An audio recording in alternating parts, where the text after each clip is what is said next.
Hello guys, my name is Neetu and you're watching my YouTube channel. Welcome back to my channel. So എന്റെ ഇന്നത്തെ video എന്ന് പറഞ്ഞാൽ pharmaco വിജിലൻസിനെ പറ്റിയിട്ടാണ്. അതായത് pharmaco വിജിലൻസിനെ പറ്റി ഒന്നും അറിയാത്ത ആൾക്കാർക്ക് എനിക്കറിയാവുന്ന കുറച്ച് കാര്യങ്ങൾ, കുറച്ച് ബേസിക് ആയിട്ടുള്ള കാര്യങ്ങൾ പറയുന്ന ഒരു വീഡിയോ ആയിരിക്കും ഇത്. ആൻഡ് ഈ ഒരു വീഡിയോ സത്യം പറഞ്ഞാൽ ഒരു റിക്വസ്റ്റഡ് വീഡിയോ ആണ്. എന്നെ സബ്സ്ക്രൈബ് ചെയ്തിട്ടുള്ള മെജോറിറ്റി ആൾക്കാരും എന്തായാലും ബ്യൂട്ടി ഫാഷൻ റിലേറ്റഡ് ആയിട്ടുള്ള കാര്യങ്ങളാണ് ഞാൻ കൂടുതൽ ഇട്ടിട്ടുള്ളത്, അല്ലെങ്കിൽ കുക്കിംഗ് അങ്ങനെയൊക്കെയുള്ള കാര്യങ്ങളാണ്. അപ്പൊ ഫാർമയുമായി ബന്ധപ്പെട്ട് എത്ര പേര് സബ്സ്ക്രൈബ് ചെയ്തിട്ടുണ്ടെന്നൊന്നും എനിക്ക് അറിയത്തില്ല.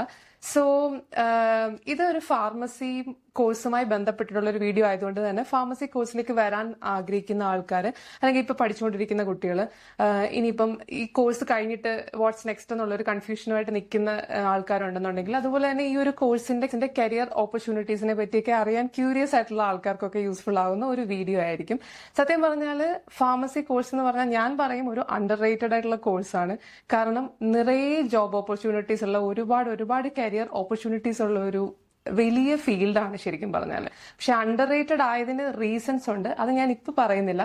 പക്ഷെ അതിന്റെ ഒരുപാട് ഓപ്പർച്യൂണിറ്റീസിൽ ഒരു ഓപ്പർച്യൂണിറ്റിയാണ് ഫാർമക്കോ വിജിലൻസ് എന്ന് പറയുന്നത്. അപ്പൊ എത്ര പേർക്ക് അതിനെപ്പറ്റി അറിയാമെന്ന് എനിക്കറിയില്ല. കഴിഞ്ഞ ഒരു 2 വർഷങ്ങൾക്ക് മേലെയായിട്ട് ഞാൻ ഫാർമക്കോ വിജിലൻസിലാണ് വർക്ക് ചെയ്തുകൊണ്ടിരിക്കുന്നത്.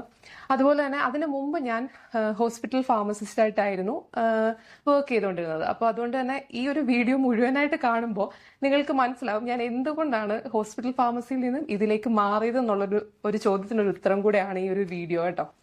സോ ചിലപ്പോൾ ഒരുപക്ഷെ എന്നെ സബ്സ്ക്രൈബ് ചെയ്തിട്ടുള്ള നിങ്ങൾക്ക് ആർക്കും പലർക്കും ഇത് യൂസ്ഫുൾ ആയില്ലെങ്കിലും ഇതുമായി ബന്ധപ്പെട്ട് നിങ്ങൾക്ക് അറിയാവുന്ന ആൾക്കാരുണ്ടെന്നുണ്ടെങ്കിൽ അവർക്ക് വേണമെങ്കിൽ ഇത് ഷെയർ ചെയ്ത് കൊടുക്കാം, നിങ്ങൾക്ക് യൂസ്ഫുൾ ആണെന്ന് തോന്നുവാണെന്നുണ്ടെങ്കിൽ. ബിക്കോസ് ചിലപ്പോൾ ഈ ഒരു ഫീൽഡിനെ പറ്റി അറിയാത്ത ആൾക്കാരുണ്ടെന്നുണ്ടെങ്കിൽ അവർക്കൊരു ചെറിയ ഐഡിയ ഇതിനെ പറ്റിയിട്ട് കിട്ടും. അപ്പോൾ ഒരു ഓപ്പർച്യൂണിറ്റിയും കൂടെ ആയല്ലോ ജോബ് അപ്ലൈ ചെയ്യാൻ വേണ്ടിയിട്ട്. So let start the video. അപ്പോൾ വാട്ട് ഈസ് ഫാർമക്കോ വിജിലൻസ്? അതിന്റെ ഡെഫിനിഷൻ ഞാൻ എന്തായാലും ഇവിടെ എഴുതി കാണിക്കാം. So it is A science of collection, evaluation, detection അങ്ങനെയൊക്കെ പറഞ്ഞിട്ടൊരു ഗൂഗിൾ ഡെഫിനിഷൻ വരും. അപ്പൊ അങ്ങനെ മനസ്സിലാക്കാനാണെന്നുണ്ടെങ്കിൽ ചിലപ്പോൾ ഒരുപക്ഷെ ഇതിലേക്ക് വരുന്നവരോ അല്ലെങ്കിൽ പഠിച്ചുകൊണ്ടിരിക്കുന്ന കുട്ടികൾക്ക് പെട്ടെന്ന് മനസ്സിലാവണമെന്നില്ല. അപ്പൊ കുറച്ച് സിമ്പിൾ ആയിട്ട് പറയുകയാണെന്നുണ്ടെങ്കിൽ നമുക്ക് അറിയാലോ ഒരുപാട് മരുന്നുകൾ ഇന്ന് യൂസ് ചെയ്യുന്നുണ്ട്. അപ്പോൾ നമ്മൾ യൂസ് ചെയ്യുന്ന ഈ മെഡിസിൻസിന്റെ റിലേറ്റഡ് ആയിട്ട് അഡ്വേഴ്സ് ഇവന്റുകൾ റിപ്പോർട്ട് ചെയ്യുക എന്ന് വെച്ചാൽ കുറച്ചുകൂടെ സിംപ്ലി പറയുകയാണെങ്കിൽ, ഫോർ എക്സാമ്പിൾ ഇപ്പോൾ എക്സ് എന്ന് പറയുന്ന ഒരു ഡ്രഗ് ഒരാൾ യൂസ് ചെയ്തു. ആ ഒരു യൂസ് ചെയ്തതിന് ശേഷം ഈ പറയുന്ന ആൾക്ക് കുറച്ച് സമയം കഴിഞ്ഞപ്പോൾ അല്ലെങ്കിൽ കുറച്ച് ദിവസങ്ങൾ കഴിഞ്ഞപ്പോൾ അയാൾക്ക് തലവേദന വന്നു. സോ നമുക്കറിയില്ല ഇയാൾക്ക് ഈ പറഞ്ഞ തലവേദന അല്ലെങ്കിൽ മറ്റെന്തെങ്കിലും ആവട്ടെ. അപ്പോൾ നമുക്കറിയില്ല ഈ ഡ്രഗ് യൂസ് ചെയ്തത് കൊണ്ടാണോ ഇയാൾക്ക് ഈ തലവേദന വന്നത്. ആവാതിരിക്കാം, ചാൻസസ് ദയർ അല്ലെ. സോ എന്ത് തന്നെയാണെങ്കിലും ഈ തലവേദനയെ നമ്മൾ കൺസിഡർ ചെയ്യുന്നത് അഡ്വേഴ്സ് ഇവന്റ് എന്നാണ്. ഈ ഡ്രഗിനെ നമ്മൾ കൺസിഡർ ചെയ്യുന്നത് സസ്പെക്റ്റഡ് ഡ്രഗ് എന്നാണ്. സോ നമ്മുടെ മാർക്കറ്റിലുള്ള, ചിലപ്പോൾ മാർക്കറ്റിലുള്ളതാവണമെന്നില്ല, ചിലപ്പോൾ ക്ലിനിക്കൽ ട്രയലിൽ ഇരിക്കുന്ന ഡ്രഗും ആയിരിക്കാം, അതായത് മാർക്കറ്റിലേക്ക് ഇറങ്ങുന്നതിന് മുമ്പുള്ള സ്റ്റേജിൽ ഇരിക്കുന്ന ഡ്രഗ്സും ആയിരിക്കാം.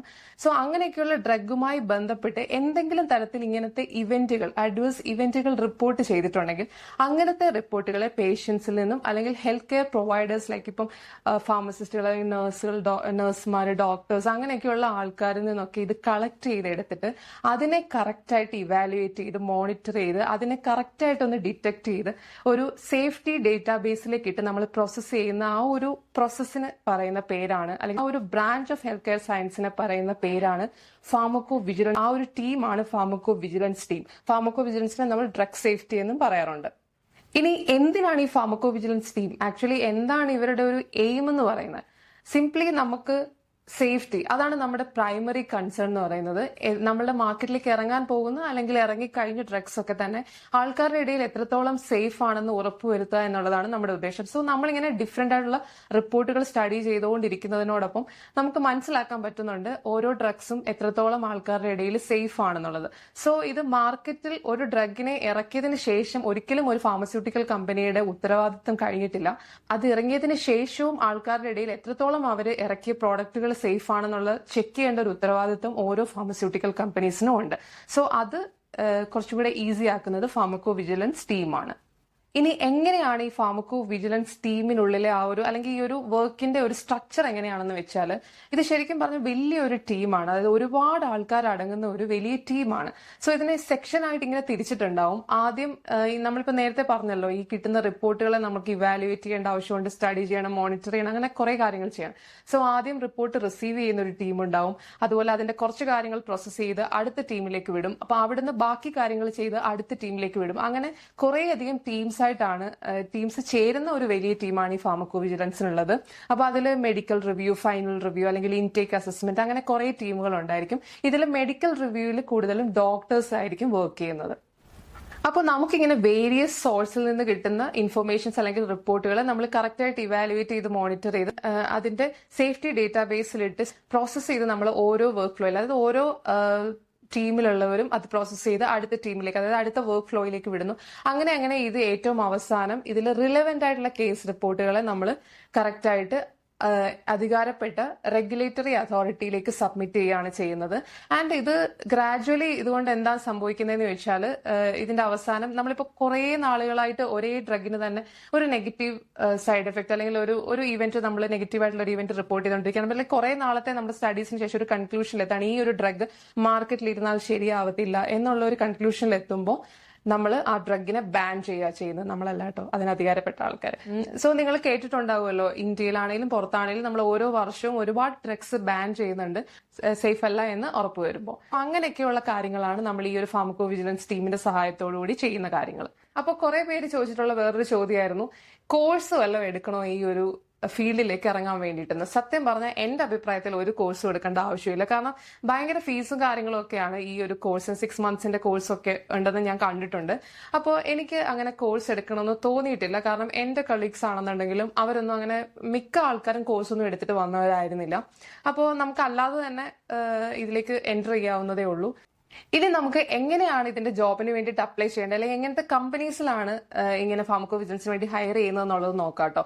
അപ്പൊ കമ്പനീസ് സത്യം പറഞ്ഞാൽ ഇപ്പോൾ ഒരുപാട് കമ്പനീസ് ലൈക്ക് ആക്സെഞ്ചർ, അല്ലെങ്കിൽ കോഗ്നിസന്റ്, TCS, വിപ്രോ, IQVIA, അങ്ങനെയൊക്കെയുള്ള ഒരുപാട് കമ്പനീസിൽ ഇപ്പം ഫാർമക്കോ വിജിലൻസിന് വേണ്ടിയിട്ട് ടീമിനെ ഹയർ ചെയ്യാറുണ്ട്. സോ അങ്ങനെയൊക്കെയുള്ള കമ്പനീസിന്റെ കരിയർ പോർട്ടലിൽ പോവുക, അവരുടെ സൈറ്റിൽ കയറിയാൽ നിങ്ങൾക്ക് ഇങ്ങനെ ഓപ്പർച്യൂണിറ്റീസ് വരുന്നത് അതിൽ രജിസ്റ്റർ ചെയ്തിട്ടാൽ നിങ്ങൾക്ക് അറിയാൻ പറ്റും. അപ്പോൾ ഓപ്പർച്യൂണിറ്റീസ് വരുമ്പോൾ നിങ്ങൾക്ക് നിങ്ങളുടെ CV വെച്ചിട്ട് അപ്ലൈ ചെയ്യാവുന്നതാണ്.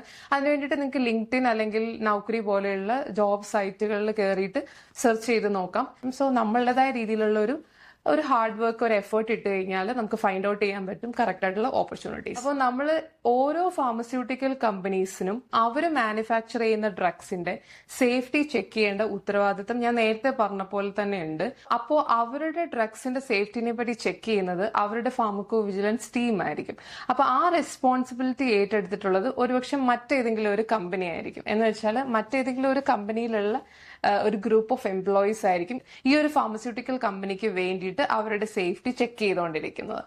അപ്പൊ നിങ്ങൾക്ക് അതിന്റെ ആ രീതി മനസ്സിലായല്ലോ. നമ്മൾ വർക്ക് ചെയ്യുന്നത് ഇപ്പോൾ ഫോർ എക്സാമ്പിൾ ഒരു IT കമ്പനിയിലാണെന്നുണ്ടെങ്കിൽ പോലും ആ കമ്പനി ഏത് കമ്പനിക്ക് വേണ്ടിയിട്ടാണ്, അതായത് നമ്മുടെ ക്ലയന്റ് ഏത് കമ്പനിയാണ് എന്നുള്ളത് 100% കോൺഫിഡൻഷ്യൽ ആയിരിക്കണം എന്നുള്ളത് ഫാർമക്കോ വിജിലൻസിൽ ഓൾമോസ്റ്റ് എല്ലാ കമ്പനിയിലും ഉള്ള ഒരു റൂളാണ്. നമ്മൾ ഒരിക്കലും നമ്മൾ ഏത് കമ്പനിക്ക് വേണ്ടിയിട്ടാണ് വർക്ക് ചെയ്യുന്നതെന്ന് പുറത്ത് പറയാനായിട്ട് പാടില്ല. ഇനി talking about the salary scale, അതാണല്ലോ ഏറ്റവും ഇൻട്രസ്റ്റിംഗ് ആയിട്ടുള്ള പാർട്ട്. അത് കുറെ പേര് ചോദിച്ചിട്ടുണ്ടായിരുന്നു കേട്ടോ. അപ്പൊ അതിനെപ്പറ്റി പറയുകയാണെങ്കിൽ നമ്മളിപ്പോൾ എൻ്റെ ഒരു കരിയർ ജേർണി വെച്ച് നോക്കുമ്പോൾ, അല്ലെങ്കിൽ എൻ്റെ ഒരു എക്സ്പീരിയൻസ് വെച്ച് നോക്കുമ്പോഴത്തേക്കും ഹോസ്പിറ്റൽ ഫാർമസിസ്റ്റ് ആയിട്ട് നമ്മൾ വർക്ക് ചെയ്യുമ്പോൾ, ഇപ്പോൾ കേരളത്തിലെ സിറ്റുവേഷൻ നോക്കിയാലും ഇന്ത്യയിലെ സിറ്റുവേഷൻ നോക്കിയാലൊക്കെ എനിക്ക് കൂടുതൽ വേറെ സ്ഥലത്ത്, ഐ മീൻ ഇന്ത്യയിലെ വേറെ പ്ലേസിലൊന്നും അറിയത്തില്ല, കേരളത്തിലെ സിറ്റുവേഷൻ വെച്ച് നോക്കിയാലും നമുക്ക് എത്ര രൂപ ഒരു ഹോസ്പിറ്റൽ ഫാർമസിസ്റ്റ് ആയിട്ട് കയറാൻ ഒരു നല്ല എക്സ്പീരിയൻസ് ഉള്ള ഒരാൾക്ക് എത്ര രൂപയായിരിക്കും ഒരു ഏറ്റവും നല്ല ഹോസ്പിറ്റലിൽ കൊടുക്കുക? ആ ഒരു പാക്കേജിനെക്കാട്ടിലും കൂടുതലായിരിക്കും ഫാർമക്കോ വിജിലൻസിന്റെ സ്റ്റാർട്ടിംഗ് സാലറി. അത്ര മാത്രമാണ് എനിക്ക് പറയാൻ പറ്റുന്നുള്ളൂ. ബിക്കോസ് എൻ്റെ ഒരു എക്സ്പീരിയൻസ് പറയുകയാണെന്നുണ്ടെങ്കിൽ, കാരണം ഞാനിത് ഈ വീഡിയോ ചെയ്യുന്നതിന് മുമ്പ് തന്നെ പല ആൾക്കാരുടെ അടുത്തും ചോദിച്ചിട്ടുണ്ടായിരുന്നു. ഇപ്പോൾ റൈറ്റ് നൗ, കാരണം എനിക്ക് ഇപ്പോഴത്തെ ഹോസ്പിറ്റൽ ഫാർമസിസ്റ്റിന്റെ സാലറി സ്കെയിലിനെ പറ്റിയിട്ട് വലിയ ധാരണ ഉണ്ടായിരുന്നില്ല. So I have asked many people എന്താണ് ഇപ്പോഴത്തെ സിറ്റുവേഷൻ, എത്ര രൂപയൊക്കെയാണ്, ഐ മീൻ പണ്ടത്തെ സിറ്റുവേഷൻ തന്നെയാണോ, വല്ല ചേഞ്ച് ഉണ്ടോ എന്നൊക്കെ ചോദിച്ചിട്ടുണ്ടായിരുന്നു. അപ്പോൾ പല സ്ഥലത്തും നല്ല മാറ്റങ്ങൾ വന്നിട്ടുണ്ട്, സാലറി സ്കെയിലൊക്കെ കുറച്ച് കൂടിയിട്ടുണ്ട്. അപ്പൊ എന്നോട് ഒരാൾ പറഞ്ഞത് ഇത്ര വർഷത്തെ എക്സ്പീരിയൻസ് ഉള്ള ഒരാൾക്ക് ഇത്രയും കിട്ടുന്നു പറഞ്ഞു. അപ്പൊ ഞാൻ കേട്ടതിൽ ഏറ്റവും ബിഗ്ഗസ്റ്റ് ആയിട്ടുള്ള ഒരു എമൗണ്ട് അതായിരുന്നു. ഭയങ്കര എക്സ്പീരിയൻസ് ഉള്ള ഒരാൾക്ക് കൊടുത്തോണ്ടിരുന്നത്. അപ്പൊ അത് വലിയൊരു ഹോസ്പിറ്റലായിരുന്നു. അപ്പൊ ആ ഒരു എമൗണ്ട് വെച്ചിട്ടും കൂടെ ആണ് ഞാൻ ഈ ഒരു കണക്ക് പറയുന്നത്. സോ ഒരു നല്ല എക്സ്പീരിയൻസ് ഉള്ള ഒരാൾക്ക് ഹോസ്പിറ്റൽ ഫാർമസിസ്റ്റ് ആയിട്ട് നിൽക്കുമ്പോൾ കിട്ടുന്ന സാലറിനെക്കാട്ടിലും കൂടുതൽ സാലറി കൊടുത്തിട്ട് തന്നെയാണ് പല കമ്പനീസും ഫാർമക്കോ വിജിലൻസിന് നമുക്ക് സ്റ്റാർട്ടിംഗ് സാലറി ആയിട്ട് ഹയർ ചെയ്യുന്നത്. പിന്നെ ഇവിടുത്തെ ഒരു അഡ്വാൻറ്റേജ് എന്താണെന്ന് വെച്ചാൽ നമ്മളിപ്പോൾ സ്റ്റാർട്ടിംഗ് സാലറിയോടുകൂടി തന്നെ ആയിരിക്കില്ല നമ്മൾ ഫൈനൽ ഒരു 3 years അല്ലെങ്കിൽ 4 yearsന്റെ എക്സ്പീരിയൻസ് ശേഷം നമ്മൾ പുറത്തേക്ക് ഇറങ്ങുന്നത്. ബിക്കോസ് ഓരോ 6 months അല്ലെങ്കിൽ കമ്പനിയുടെ ഒരു രീതി അനുസരിച്ച് ചിലപ്പോൾ ഓരോ 1 year കൂടി ഇരിക്കുമ്പോൾ നമുക്ക് സാലറിയുടെ ഹൈക്കുകൾ ഉണ്ടായിരിക്കും. Depends on your performance, your productivity, your quality and everything. നിങ്ങൾക്ക് ഒരു ടോട്ടൽ പെർഫോമൻസ് ഒരു റേറ്റിംഗ് ഇടും. നിങ്ങളുടെ റേറ്റിംഗ് ഒക്കെ അനുസരിച്ചിട്ട് നിങ്ങൾക്ക് ഒരു സാലറി ഹൈക്ക് ഉണ്ടായിരിക്കും. അത് ഓരോ വർഷവും ഹൈക്ക് ഇങ്ങനെ വന്നുകൊണ്ടേയിരിക്കും. സോ നിങ്ങൾ കയറുമ്പോൾ ഉണ്ടായിരുന്ന ഒരു സാലറിയിൽ നിന്നും ഇറങ്ങുമ്പോൾ അത്യാവശ്യം നല്ലൊരു പാക്കേജോടുകൂടി ആയിരിക്കും ഇറങ്ങുന്നത്. And when you go to next company, ഒരിക്കലും നിങ്ങൾ ഇപ്പം നിൽക്കുന്ന പാക്കേജ് എത്രയാണോ അതിൽ നിന്നും കൂടുതൽ സാലറിയിൽ മാത്രമേ അടുത്ത കമ്പനി നിങ്ങളെ ഹയർ ചെയ്തുള്ളൂ. That is the best part in pharmacovigilance. I mean not only in pharmacovigilance, പല ഇപ്പൊ IT എംപ്ലോയീസിനോട് ചോദിച്ചാൽ അറിയാമല്ലോ, സോഫ്റ്റ്വെയർ അല്ലെങ്കിൽ അങ്ങനെയൊക്കെ ഉള്ളവർക്ക് അറിയാമല്ലോ, കമ്പനീസിൽ നമ്മൾ വർക്ക് ചെയ്യുമ്പോൾ നെക്സ്റ്റ് ഒരു കമ്പനിയിലേക്ക് പോകുമ്പോൾ നമ്മൾ അതിനെക്കാട്ടിലും സാലറി പാക്കേജിന് കൂടുതലായിട്ടായിരിക്കും കയറുന്നത്.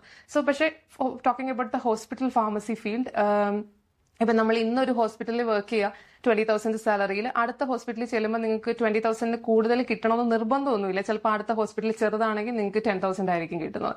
സോ അങ്ങനത്തെ ഒരു സിറ്റുവേഷൻ ആണ്. ബട്ട് നമ്മളിപ്പോ ഇങ്ങനത്തെ കമ്പനീസിൽ വർക്ക് ചെയ്യുമ്പോഴത്തെ അഡ്വാൻറ്റേജ് എന്ന് വെച്ചാൽ നമ്മളിപ്പോൾ 20,000 വർക്ക് ചെയ്തെങ്കിൽ നിങ്ങൾ അടുത്ത കമ്പനി കയറുമ്പോൾ ഓഫ് കോഴ്സ് നിങ്ങളുടെ സാലറി 25-നേക്കാട്ടിലും എബോവ് ആയിരിക്കും ഫോർ ഷുവർ. സോ ആ ഒരു ഞാനൊരു എക്സാമ്പിൾ പറഞ്ഞതാണ്, ആ ഒരു ഡിഫറൻസ് എപ്പോഴും ഉണ്ടായിരിക്കും. സോ അതൊരു ആസ് എൻ എംപ്ലോയി അതൊരു അഡ്വാൻറ്റേജ് ആയിട്ടുള്ള കാര്യമാണ് അല്ലേ. അപ്പോൾ അത്രയാണ് സാലറി സ്കെയിലിനെ പറ്റിയിട്ട് പറയാനുള്ളത്. വീഡിയോ കുറച്ച് ലെങ്തി ആയെന്നറിയാം, എന്നാലും തീരുന്നതിന് മുമ്പ് വർക്ക് ലൈഫ് ബാലൻസ് ഉണ്ടോ എന്നുള്ളൊരു ചോദ്യത്തിനോട് ഉത്തരം പറഞ്ഞോട്ടെ. വർക്ക് ലൈഫ് ബാലൻസ് ആക്ച്വലി പറയുകയാണെങ്കിൽ നിങ്ങൾ ഏത് കമ്പനിയിൽ വർക്ക് ചെയ്യുന്നു, നിങ്ങൾ ഏത് പ്രൊജക്റ്റിലാണ് അല്ലെങ്കിൽ ഏത് ക്ലയന്റിന് വേണ്ടി വർക്ക് ചെയ്യുന്നു എന്നുള്ളതിനെ ഡിപ്പെൻഡ് ചെയ്തിരിക്കും. ആൻഡ് ചില കമ്പനീസിൽ നല്ല രീതിയിൽ വർക്ക് ലോഡ് ഉണ്ടാവും, ചിലപ്പോൾ ഒരുപാട് റിപ്പോർട്ടുകൾ വരുന്ന കമ്പനീസ് ആയിരിക്കും. അപ്പൊ അങ്ങനെയൊക്കെ ഉള്ളിടത്താണെങ്കിൽ എനിക്കറിയില്ല, വർക്ക് ലോഡ് കൂടുന്നതനുസരിച്ച് നിങ്ങൾ മാനേജ് ചെയ്യുന്നതിനെ ഡിപ്പെൻഡ് ചെയ്തിരിക്കും.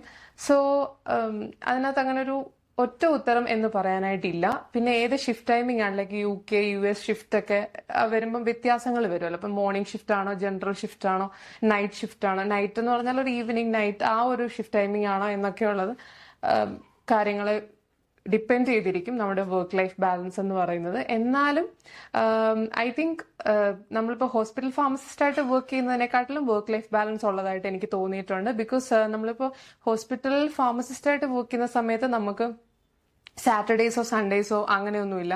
എപ്പോഴും എല്ലാ നേരവും ഫാർമസി ഓപ്പൺ ആണ്. സോ നമുക്ക് സാറ്റർഡേസിലും സൺഡേസിലും ഒക്കെ വർക്ക് ചെയ്യേണ്ടി വരും, ഹോളിഡേയ്സിൽ വർക്ക് ചെയ്യേണ്ടി വരും. അങ്ങനെ ഫാർമസിയിലുള്ള എല്ലാവർക്കും കൂടെ ഒരു ദിവസം ലീവ് അങ്ങനെയൊന്നും ഉള്ള ഒരു ദിവസം ഉണ്ടായിരിക്കത്തില്ല. അപ്പോൾ ലീവ് ഒക്കെ ആണെന്നുണ്ടെങ്കിൽ നമ്മൾ എല്ലാവരുടെയും ലീവ്സ് ഒക്കെ വെച്ച് അഡ്ജസ്റ്റ് ചെയ്തൊക്കെ ആയിരിക്കും ചിലപ്പോൾ ഒരു പക്ഷേ ലീവ് കിട്ടുന്നത്. ഞാൻ കേരളത്തിലെ കാര്യമാണ് കേട്ടോ പറയുന്നത്. അപ്പോൾ ഇതിൽ വരുമ്പോൾ നമുക്ക് സാറ്റർഡേസിലും സൺഡേസിലും എന്തായാലും എല്ലാ കമ്പനീസും അവധിയായിരിക്കും. അപ്പോൾ അതൊരു അഡ്വാൻറ്റേജ് ആയിട്ട് എനിക്ക് തോന്നിയിട്ടുണ്ട്. ആൻഡ് അതുപോലെ തന്നെ ഹോളിഡേയ്സ് നമുക്ക് വർക്കിംഗ് ആയിരിക്കില്ല. എങ്ങനെയുള്ളവരാണ് ഈ ഒരു ഫാർമക്കോ വിജിലൻസിലേക്ക് എൻറ്റർ ചെയ്യാനായിട്ട് എലിജിബിൾ ആയിട്ടുള്ളത് എന്നുള്ളത് കൂടെ പറഞ്ഞ് നമുക്ക് വീഡിയോ അവസാനിപ്പിക്കാം. അപ്പോൾ അതിന് ഫാർമസി കോഴ്സുകളായിരിക്കും മെയിൻ ആയിട്ടും, ലൈക്ക് B.Pharm അല്ലെങ്കിൽ എന്തെങ്കിലും graduation or post graduation, B.Pharm, M.Pharm അല്ലെങ്കിൽ PharmD കോഴ്സുകളൊക്കെ പഠിച്ച ആൾക്കാർക്ക്, അതല്ലെങ്കിൽ microbiology, biotechnology, biochemistry, any human or veterinary medicine courses. പിന്നെ എൻ്റെ കൂടെ തന്നെ ഡെന്റിസ്റ്റ് ആയിട്ടുള്ള ആൾക്കാരുണ്ടായിരുന്നു. അപ്പോൾ അങ്ങനെയുള്ള ആൾക്കാർ, സോ അങ്ങനത്തെ ഹെൽത്ത് സയൻസിന്റെ കോഴ്സസ് ഒക്കെ കഴിഞ്ഞിട്ടുള്ള ആൾക്കാർക്ക് ഇതിന് വേണ്ടിയിട്ട് അപ്ലൈ ചെയ്യാവുന്നതാണ്. ഇത്രയൊക്കെയാണ് ഫാർമക്കോ വിജിലൻസിനെ പറ്റിയിട്ട് എനിക്ക് പറയാനുള്ള കുറച്ച് കാര്യങ്ങൾ. വീഡിയോ കുറച്ച് ലെങ്തി ആയി എന്ന് എനിക്കറിയാം, കാരണം ചില കാര്യങ്ങൾ ഇതിപ്പോ എന്തായാലും ഫാർമസിയുമായി ബന്ധപ്പെട്ടവർ മാത്രമേ കാണത്തുള്ളൂ എന്ന് എനിക്കറിയാം. അപ്പോൾ അവർക്ക് ആവശ്യമുള്ളൊരു ടോപ്പിക് ആയതുകൊണ്ടാണ് എനിക്കറിയാവുന്ന കുറച്ച് കാര്യങ്ങൾ ഞാൻ പറഞ്ഞു വന്നപ്പോൾ ഇത് കുറച്ച് ലെങ്തി ആയി പോയത്. അപ്പോൾ എന്തായാലും യൂസ്ഫുൾ ആയി എന്ന് തോന്നുവാണെന്നുണ്ടെങ്കിൽ നിങ്ങളൊരു ലൈക്ക്, അതുപോലെ തന്നെ നിങ്ങൾക്ക് ഇഷ്ടപ്പെട്ടിട്ടുണ്ടെങ്കിൽ നിങ്ങളുടെ ഒരു അഭിപ്രായം കൂടെയും പറയണം.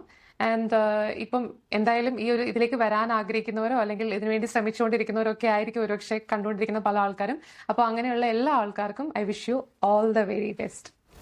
അപ്പോൾ വീഡിയോ ഇഷ്ടപ്പെട്ടിട്ടുണ്ടെങ്കിൽ ചാനൽ സബ്സ്ക്രൈബ് ചെയ്യാനും ബെല്ലൈക്കൺ ക്ലിക്ക് ചെയ്യാനും മറക്കണ്ട. Bye bye, take care.